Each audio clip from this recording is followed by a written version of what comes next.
So welcome back again to the last section of a downstream processing in fermentation. We have seen various techniques like solid liquid separation or release of intracellular products, concentration, purification by chromatography, and finally we shall look into the last part, that is the drying and the formulation.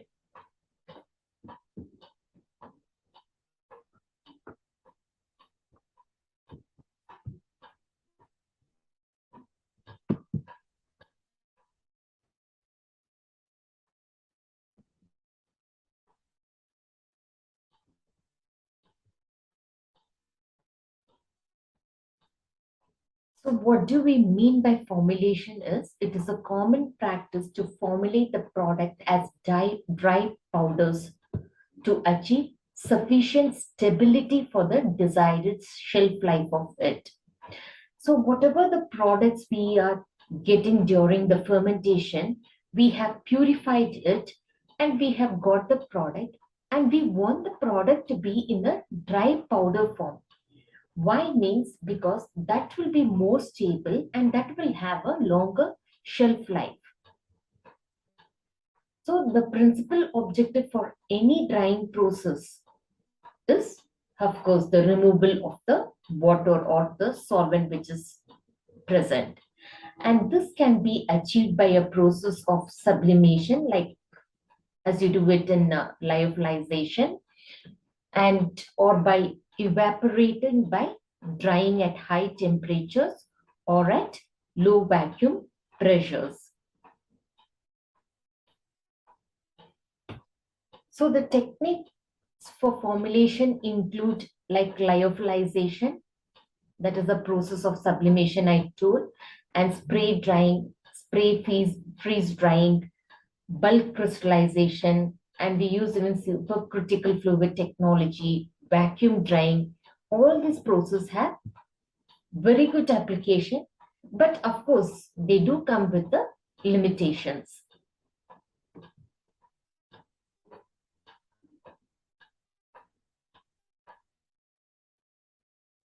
So for suppose say, if you want to formulate the protein, the stabilizers of protein formulation include sugars. We use sucrose, lactose, and salts like sodium chloride, ammonium sulfate. We can use polymers, as I told you, polyethylene glycol, and so on. So we and also certain stabilizing additives are added, okay, to prolong the shelf life of the proteins, particularly if we are using.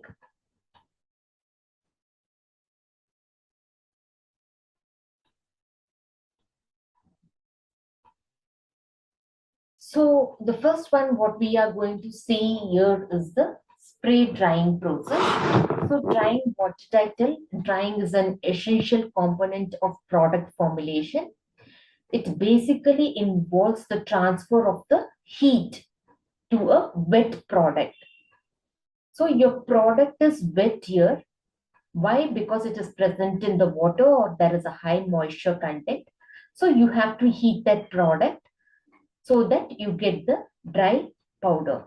So most of the biological products of fermentation are sensitive to heat, and therefore they require a gentle drying method. Based on this, there are various type of dryers, and one such is the spray drying process. So you can see that you can add your products into this. This is a spray dryer and it has a nozzle. You can see that finally your product is coming out. Okay. You can see like a gaseous form, your product is coming out, and that is not gaseous, but it is a powder. Okay. So it will appear like this. So the spray drying is used for drying large volumes of liquids. That is, if you're having large volumes of your products which are present in liquid, you can opt for spray drying. In spray drying, small droplets of liquids containing the product are pass through the nozzle here. Okay, and directing over the stream of hot gas. So there will be a hot gas and you are passing your sample through the nozzle and the water evaporates and the solids are left behind because there is a only the salt particle, and through this fine orifice they come out as a fine powder. So the hot air current passed is, you can see that 150 to 250 degree centigrade. So your product should be able to withstand the stabilizing conditions. And drying is so rapid and the particles remain low, and it is used for enzymes, food products, and antibiotics.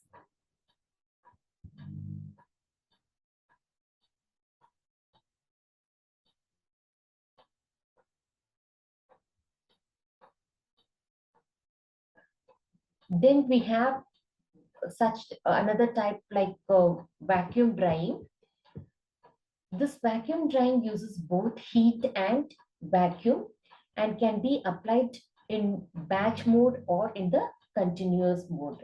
You know, now you know very well batch mode. Okay, like one set you can add and finish of the drying of the material. Otherwise, continuously you can do the process, and this is the most effective way of drying the product. The other one is the last one is the freeze drying, or it is also known as the sear. This is the freeze dryer, and this is the lyophilizer.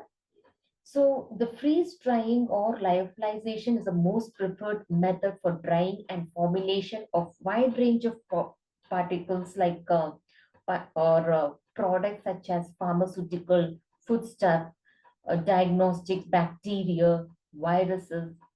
And this is mainly because freeze drying usually does not cause any loss of biological activity of the desired product. And that is why we prefer the freeze dryer or the lyophilization. So your the liquid material, okay, to be dried is first frozen. Water is then sublimed from the frozen mass. Low pressure is maintained to promote the sublimation.